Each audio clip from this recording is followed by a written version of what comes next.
Hello and welcome. I'm Dr. Sam Graber, and I'm sitting across the screen from Stephanie Hayes for a candid conversation. Welcome, Stephanie. I'm so glad you're with me. Hi, thanks for having me. Absolutely. Well, I'm so glad that we're recording this because the last time we talked, our conversation was just so candid, very open, very authentic. And I thought people would really value hearing what you have to share because I think we'll speak to the experience of many. It'll be those who are currently navigating perimenopause. This will give them some reference. And then to some, it will give them perspective for maybe what they've already gone through if they're in that post-menopause phase. Because like you and I have talked about, perimenopause is one of those, oh, so that's what's going on. But it's something we don't talk about, right? That's We've right. Yeah, we've talked about it. So I'm also hopeful that what we talk about today will resonate with those who maybe aren't even, perimenopause might not even be on their radar, and they're starting to, they want to prepare.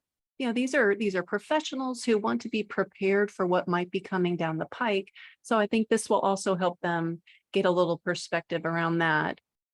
Nobody knows us better than we know ourselves, as I often say. So would you mind just, quickie introduction, share who you are and what you're up to in the world? absolutely. Thank you so much. I'm a business strategist and I work with mature women entrepreneurs. So, 40, 45 plus, Mhm.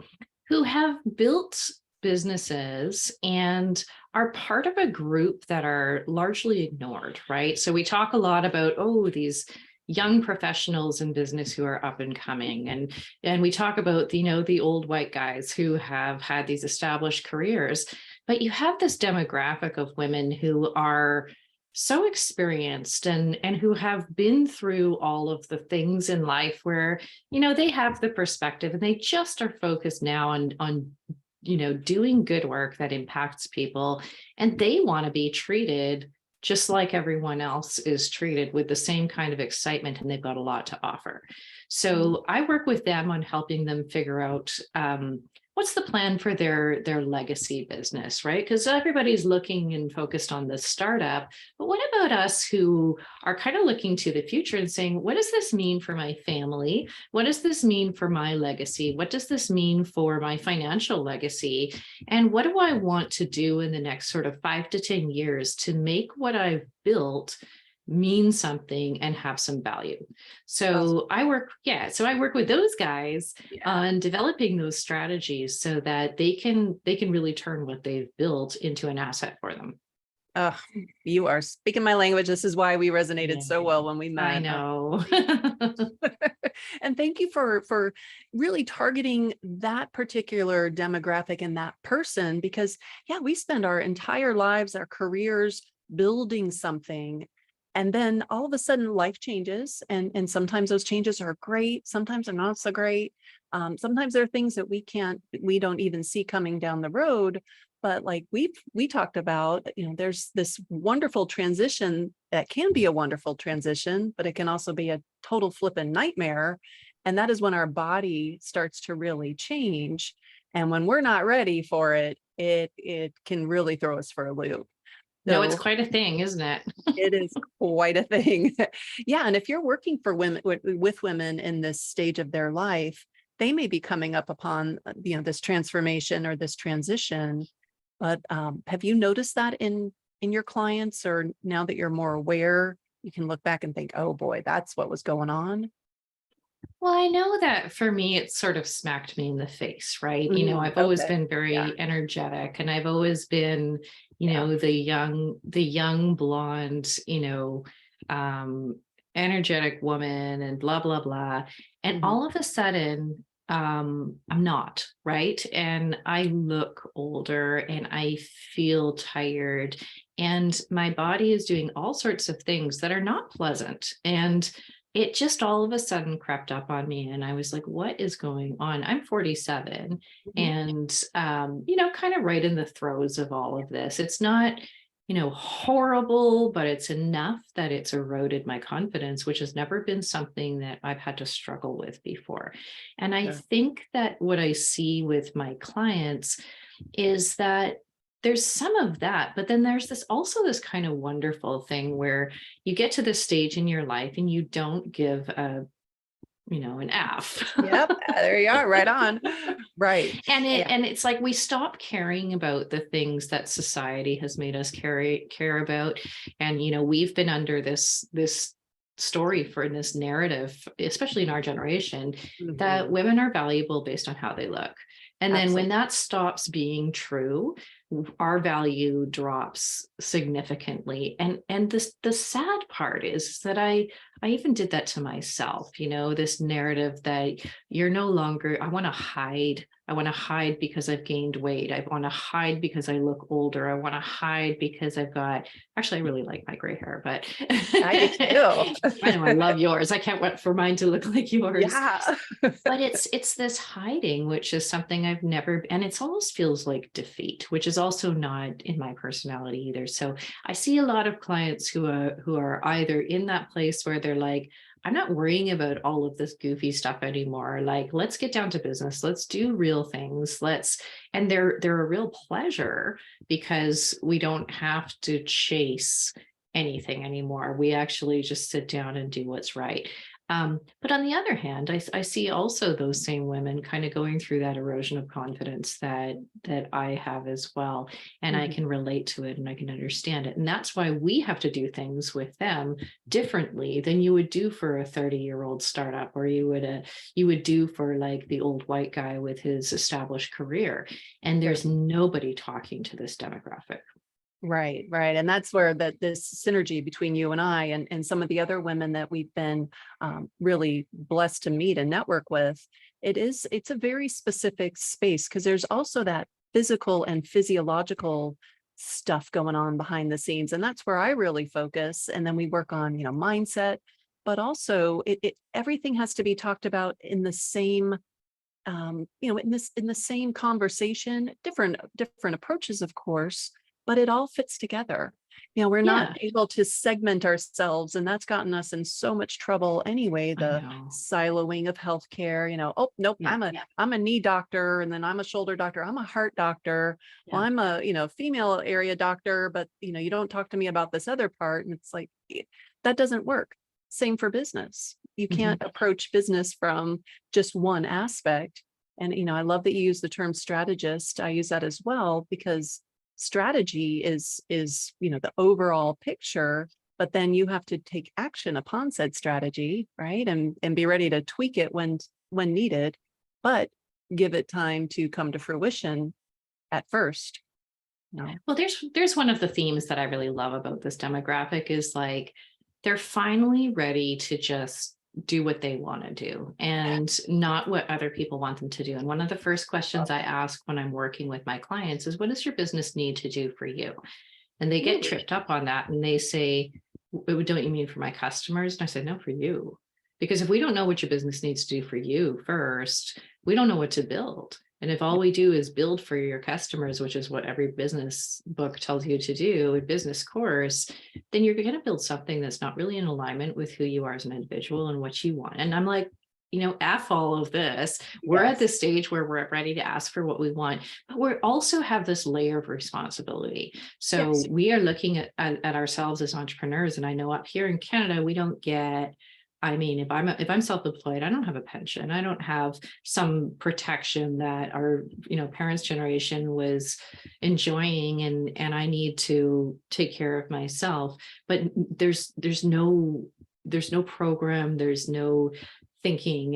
And I, as we have this real top heavy demographic right now, that's going to be eating up a lot of that money Sure. that was left to support us. We have to think about how we create our own assets and how we create our own, Yep. financial viability well into what we'd consider to be retirement age. And so Sure. these businesses that we're creating are actually like have a lot of value in them. And a lot of women get to the point where they're like, I'm just so tired. Like I can't maintain this anymore. I can't maintain this, but I want all this work to be worth something. And so that's where we got to figure out like, what does an exit look like for you? Either, 5 to 10 years down the road, you're going to sell this business. And so let's make it worth Yeah. something first. Right. Or 5 to 10 years down the road, you're going to step out of your business and you're going to maintain ownership, but exit from its operations. And so what does that look like? And how do we prepare you for that? Long-term horizons, we're not, nothing about any of the work that we do is like, 6 figures in 6 weeks and hustle and like just forget all of that. We're all tired. We're all tired. I'm so tired of that. I know. And I've actually learned that most people that are out there spouting all that stuff, they're not even pulling those figures in. So No, it's really no, just a whole charade and, I know. smoke And screen. this demographic is over it, right? Oh, Like that's the pleasure of working with them. They're just like they don't get caught up in all that right. garbage anymore. I say we finally get that well-honed BS meter, where Mm, it's just, no, we're not doing that. But have you also noticed that sometimes at this stage, when you ask somebody, what do you really, really, really want in your life? Boop, eyes, get wide and they're like, I don't when know. has anyone ever It's asked me good that? voice, right? Yeah. And Yeah. it's something that is so critical and another aspect of being effective in helping guide people in general, and especially those of us who've been, tending to our families or our business or our career, profession, Or all of it. wow, all of the things, right? And then finally getting to the point where it can be about us. And there is zero wrong with it being about you. I tell my clients, you are the most important person in your life, period. And it's time for us to treat ourselves like that. And that Yeah. doesn't just, fancy schmancy, floofy stuff. It means the No. real caring for yourself and about yourself. Well, things like budgeting is self-care, like things like that. And we are all kind of, especially like my age, we're all at this stage where we just kind of finished this hyper caretaker Mhm. phase of our lives if you've had kids. And my kids are teenagers now, and they like, I'm lucky if I can get any time with them. And so all of Right. a sudden I'm sitting here looking at everything and going, I'm so alone, right? Like I'm so by myself. I talk to people all day and I'm very social and that Right. sort of thing, but Totally get that. Mm, like no one is asking me what I want, but I'm mm, going to have to. mhm. And it's also, I kind of want to be a little bit, and it's not even selfish, but we were brought up to think you have to be nice and you have to, you're a valuable woman if you're kind to everyone else and make everyone else get what they need. And you're helpful and you give everything that you have away. And it's like, we're all done with that, right? It's Yes, not served us. So now we get to be a little bit selfish, but we get to just take care of ourselves and ask that question over and over again. What do I want? What do I, what's going to be good for me? What's going to be good for my family? What's going to be something that really feels aligned? And when we act from that place, that's why I asked that question. When we act from that place, that's when we start to see results. absolutely. And knowing what they are and having them either written or in some way, shape, or form, something you can refer to when you are then being asked, hey, can you take on this volunteer role? Or, we're looking to do XYZ. Would you speak at our summit?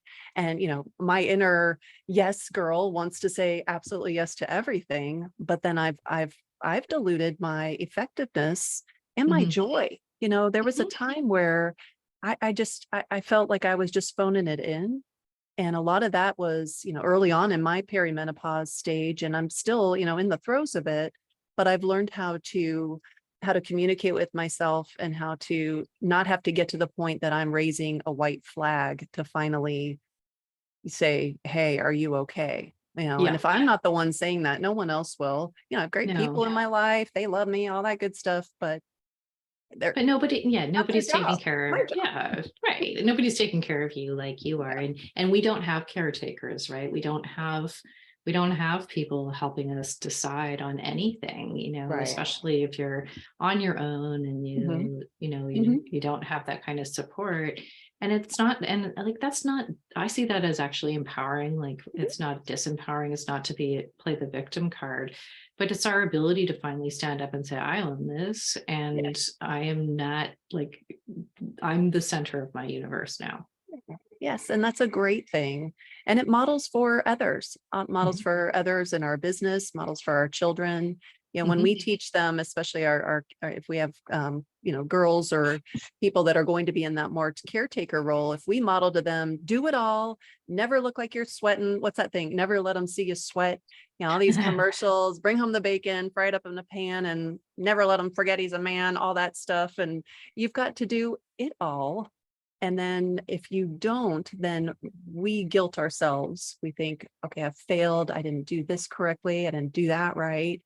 And we can play that mind game with ourselves until we start to learn to interrupt it by examining it. And I imagine in your Yeah. world, it's a lot of self-examination for your clients. Yeah, I think so. I think that what's interesting is the when I work with my clients longer term, and I'm not doing that right now, and that's like another form of self-care for me, is that Yeah.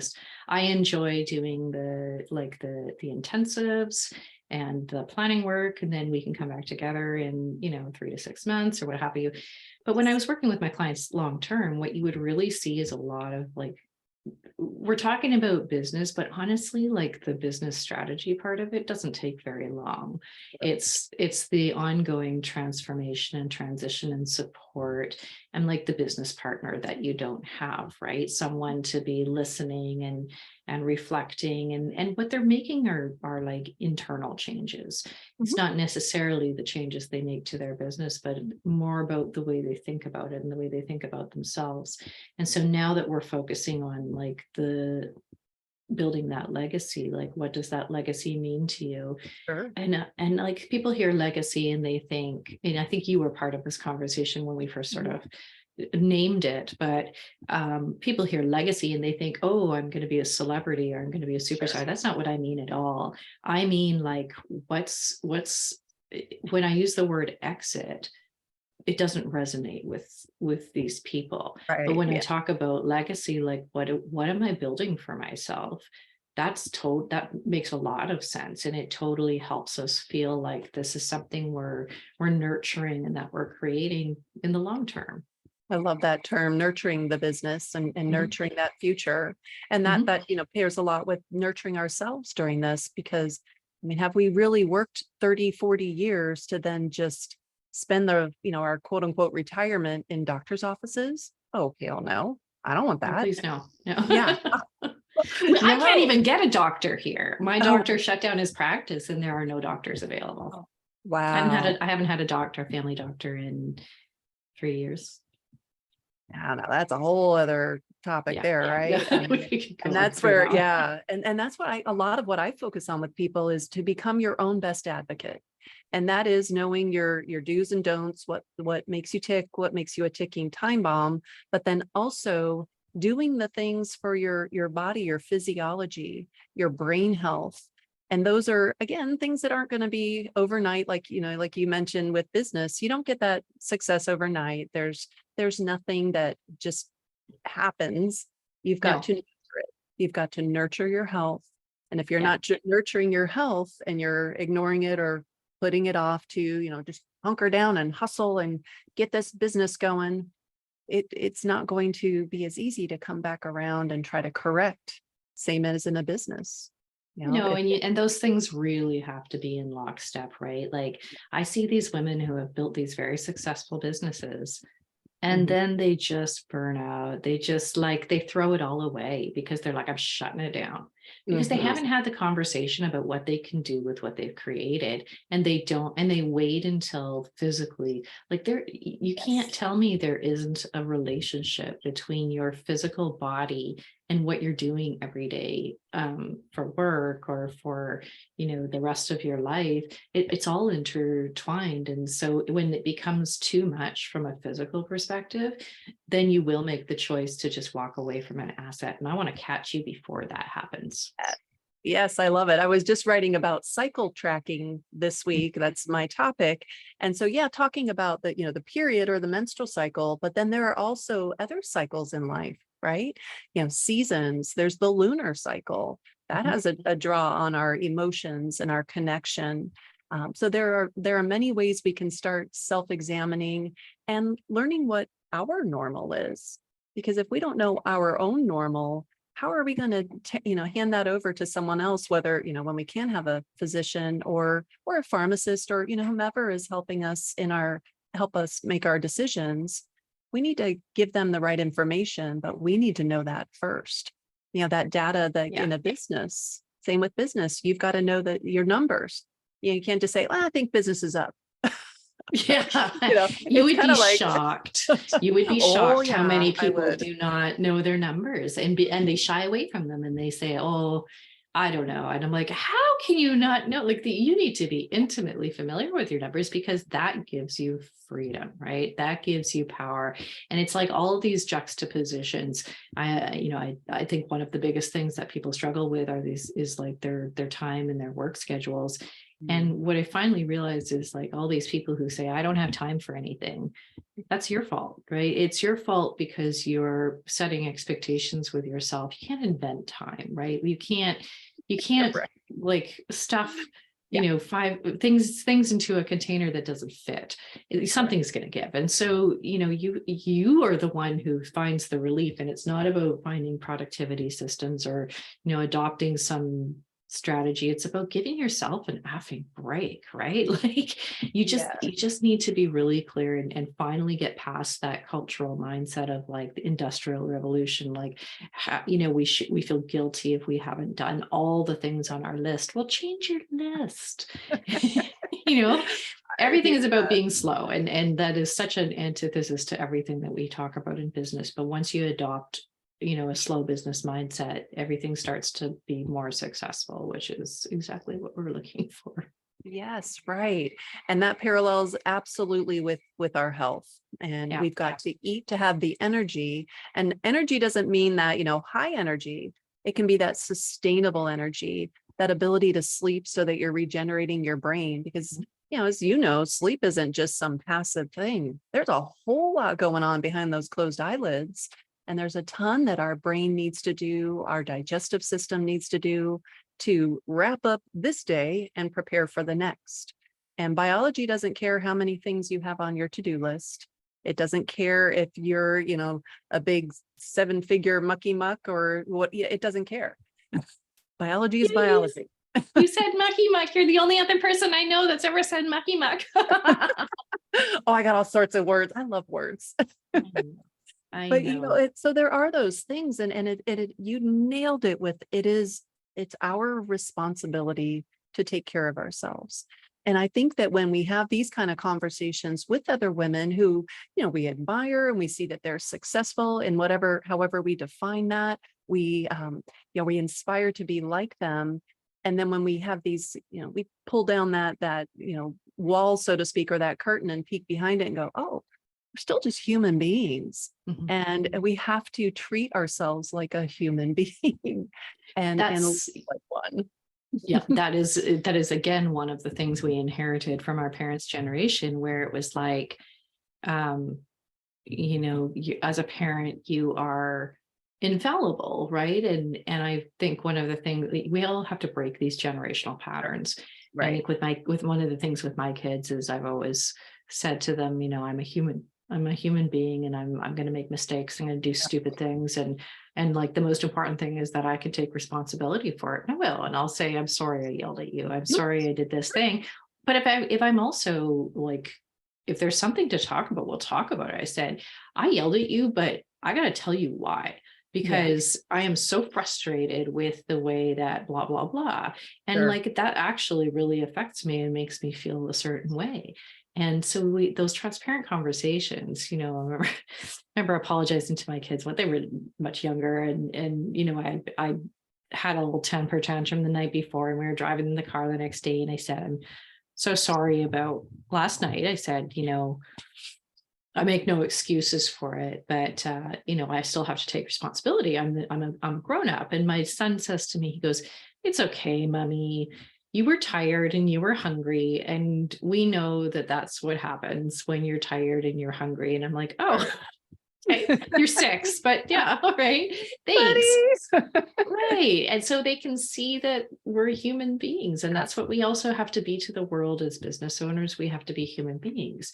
And Yeah. this, break down this garbage that we've been through, in the 80s and the 90s, where it was all about slick marketing and these Yeah. celebrity entrepreneurs. And it's, a lot of women our age are like feel defeated by all of that because they're just like, well, if I'm not if I'm not in a bikini and if I don't look like I'm, 20, I don't get the kind of attention that I used to. But let's change that, right? Mhm. Let's change, because I see these beautiful women with, their age lines and their smile lines and their gray hair. And I just think they're amazing. I think they're Right. gorgeous and I think they're goddesses. And I think that they've got so much to teach us. And so I Mhm. want to change all of that, right? Me Slowly too. but surely. Yes, right there with you. And it's that wisdom. And the beautiful part that, I've studied menopause and what's happening obviously behind the scenes and physiology. But then when I look and see what women are writing about how they step into that real creative energy. And Mm. there's a physiological reason for that, but there's also, it's like we're done with all that reproductive energy that we've got to spend, thinking about getting pregnant or not, or your body, again, biology wants to propagate the species. So she's going to prioritize that unless we're stressed out, and then stress trumps everything. But then in time, that inner creatrix, she comes out, and business is such a creative process. So the more we can tap into that and realize this wisdom that we can all share and work more collectively and collaboratively than that competition that we've been modeled. Yeah, so I think it is just a neat time, and I love getting to have these kind of conversations that, just give people something to ponder, something to Yes. think about and realize, all right, I can be stepping into this new role and love it. If we've defined ourselves purely as mom or wife or whomever, it's up to us to kind of reinvent that role. And this is a great Mhm. reinvent ourselves. And some of that is saying no to things that maybe we've always said yes to. And then some of it is saying yes to things we always said no to, you Well, know? that's true, right? And I think that I don't want to glamorize this phase that we're in because it also kind of sucks. But like, Some of it does. but the thing I do love about it is that I think these women are feeling a little bit more emboldened, right? And there's so much less that's like, you know, that they're responsible for in the sense that, of the day to day. And all of a sudden they're realizing that, you know what, maybe I have the time, or maybe I can try these things. And I'd love to see a whole bunch of women like doing the things that men would do, right? Or doing the things that they want to do. Doesn't matter what men do. But Absolutely. Yeah. like, maybe I can sell my business. Maybe I can be one of those people who sells a business. Maybe I Yes. can be one of those like, remote CEOs. Maybe I can be wealthy. I mean, shocker, yeah. Giving Yeah. even permission to even think about that. Oh my goodness. And that's where Mhm. being in a community and talking with other people and letting our shields down a bit, and just being a real person amongst other real people. It's a liberating thing. I Well, agree. is there anything you want to kind of wrap up this and leave people with? I love that we've been able to take this time together. I just think, as you move into this phase, it's hard, man. It's hard to combat all of the old narrative, and it's hard to find the energy. But I think you have to just be okay with whatever feels right for you. And I think that you can do really smart surgical in in innovative things Mhm. Sure. without having to dive in with both feet and be exhausted, and like, this is the time of our lives to be smart and to be thoughtful about everything that we do. Yeah. And by talking with other people, maybe asking like, hey, what is life like in your shoes? And if you were to redo your career, I've got a couple daughters that are kind of getting started into their careers. I tell them, go talk to other people and ask them what their life is like, not just what their career is like, but what's your life like? What gives you joy? Do you get joy from what you do? And it's the same thing we can do now for ourselves, and asking those women who've gone through their menopause transition and are out the other side, and, ask them for little, nuggets, little insights of, all right, what was good, what was tough, what do you wish you'd doubled down on a little more, and what would you have spent way less time thinking about? And I'm sure if we actually listened, we would find out some wisdom that we never even thought existed. And I I think absolutely that's, agree. yeah, and that's great in business and personally. So thank you so much for taking time with me. Can I put your links down in the show notes for people to just check out? You've got your website and LinkedIn. Absolutely. Yeah, I would love to. And, Yeah, reach out and connect. I always love to have conversations with people. And, great. I'm certainly accessible and love to talk. So Awesome. Yeah, she's got a great podcast, everyone. Would be sure to plug that for you as well. Great. thank you. Thank you, Stephanie.